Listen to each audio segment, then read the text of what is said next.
Halo, perkenalkan nama saya Kristaria Edwina Presilia Wawor, NIM 1920874, Fakultas Teknik, Jurusan Pendidikan Teknologi Informasi dan Komunikasi, Universitas Negeri Manado.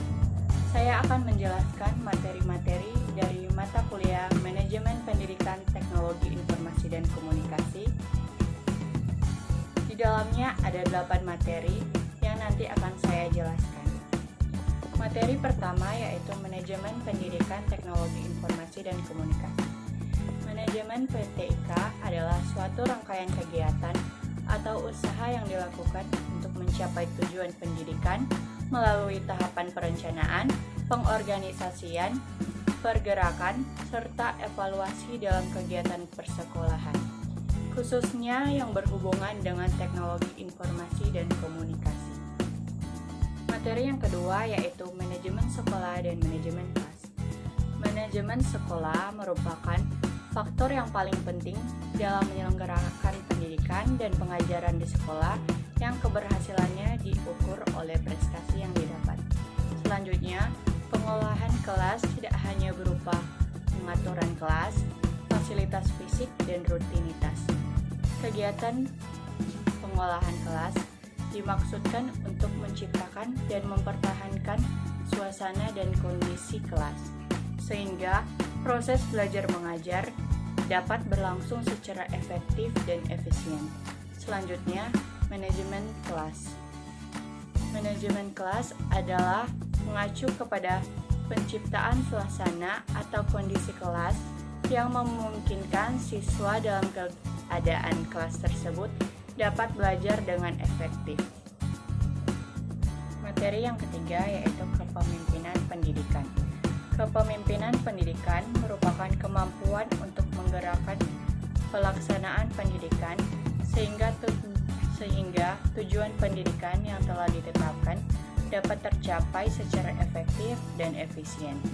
Fungsi kepemimpinan pendidikan adalah untuk membina persaudaraan dan bertanggung jawab dalam mengambil keputusan, mengembangkan dan mempertahankan eksistensi organisasi. Keterampilan yang harus dimiliki oleh seorang pemimpin antara lain keterampilan dalam memimpin, dalam hubungan insight, dan dalam menilai. Pendekatan dalam mempelajari kepemimpinan pendidikan antara lain pendekatan sifat, keperilakuan, dan pendekatan situasi.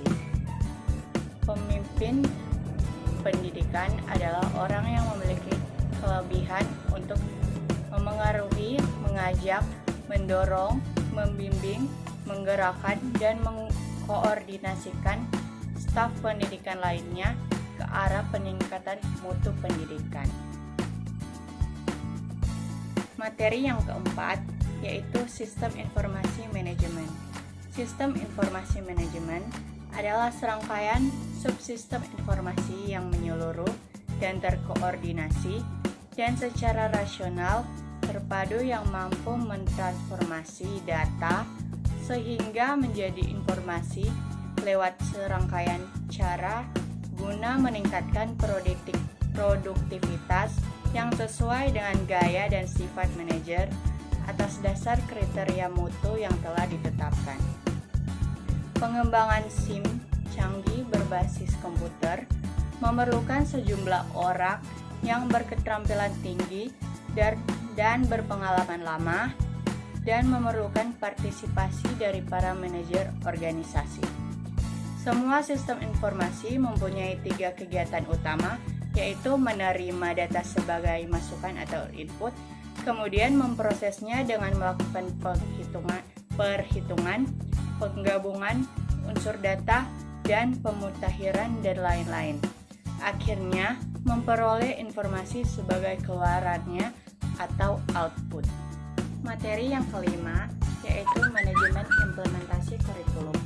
Manajemen kurikulum adalah suatu sistem pengelolaan kurikulum yang kooperatif, komprehensif, sistemik, dan sistematik dalam rangka mewujudkan ketercapaian tujuan kurikulum.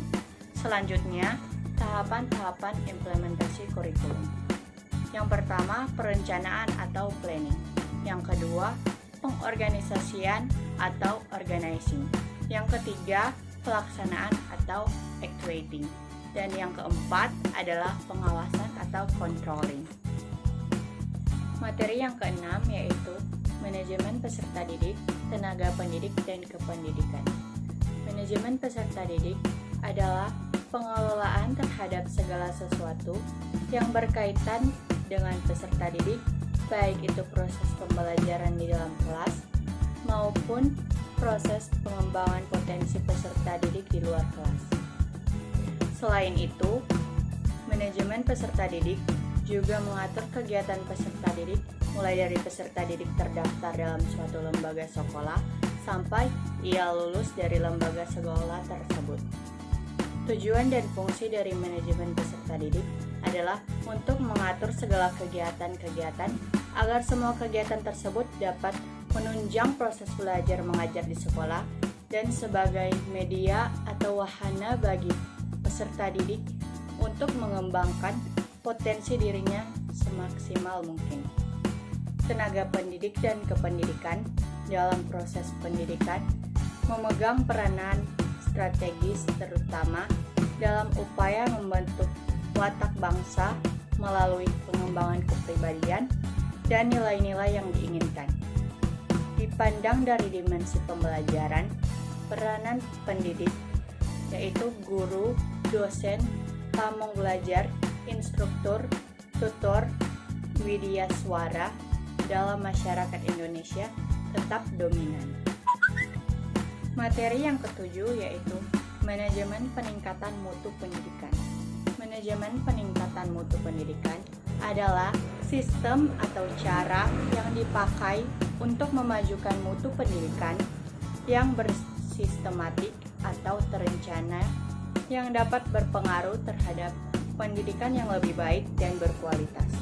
Pendidikan terdiri dari 3 bagian, yaitu pendidikan formal, pendidikan non-formal, dan pendidikan informal.